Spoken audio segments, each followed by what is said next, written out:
There is a prison no one talks about. It has no walls, no locks, no guards. And yet, billions of people spend their entire lives trapped inside it, silently, voluntarily, without ever realizing they hold the key. That prison is the opinion of others. You wake up in the morning, and before your first thought belongs to you, it belongs to someone else. What will they say? What will they think? Will they approve or judge? And the worst part? Most of those people aren't thinking about you at all. They're too busy worrying about what you think of them. Think about the last time you held back your words, not because they were wrong, but because you feared how they'd land. Think about the dreams you buried in silence, not because they were impossible, but because you feared being laughed at.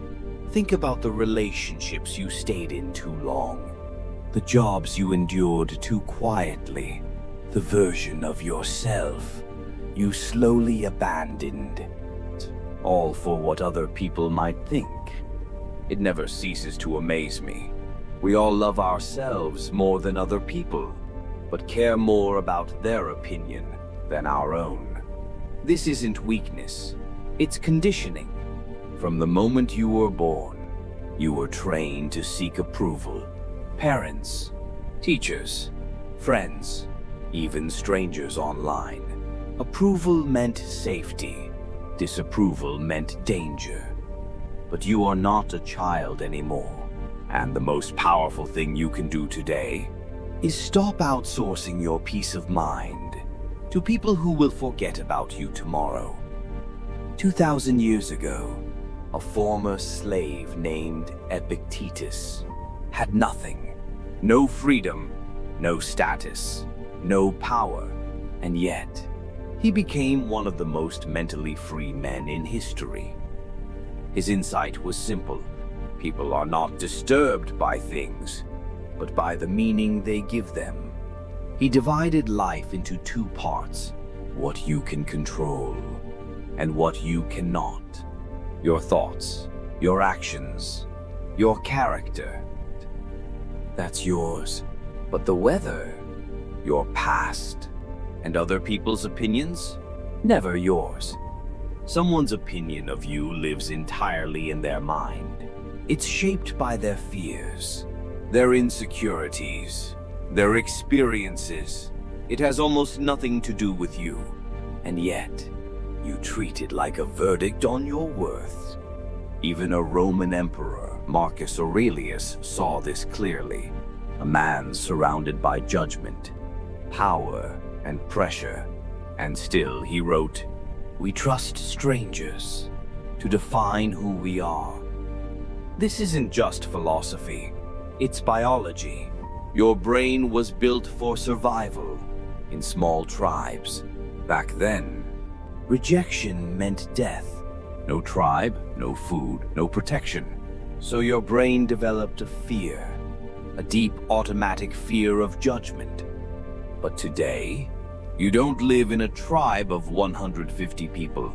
You live in a world of billions, and the judgment you fear is often just a passing comment, a look, a stranger online. The alarm is still there, but the danger is gone. Courage isn't about removing fear. It's about acting anyway, because you've decided your voice matters more than their approval. There are 3 truths that will set you free. Law 1. Their opinion is their property, not your problem. When someone judges you, they're revealing themselves, their mindset, their pain, their perspective. You are just the surface they project onto. You don't have to accept what was never yours. Law number 2. The audience in your head is imaginary. When you hesitate, ask yourself, who is watching? Most of the time, no one. The voice judging you is a collection of old memories, Old fears, old moments. It's not real. Let it go. Law 3. The only verdict that matters is your own. Build your inner standard. Make it strong. Make it honest. And if you can stand by your choices, then no external opinion can break you. Here's the truth.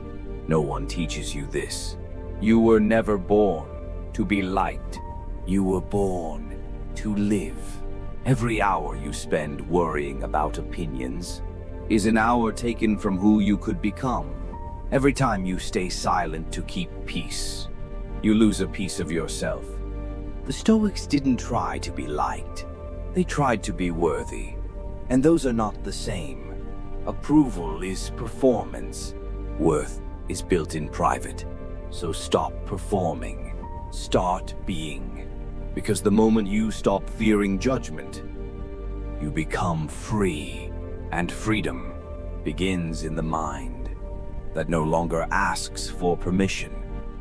If this spoke to you, share it with someone who needs it. And tell me one thing. What have you been holding back because of what others might think?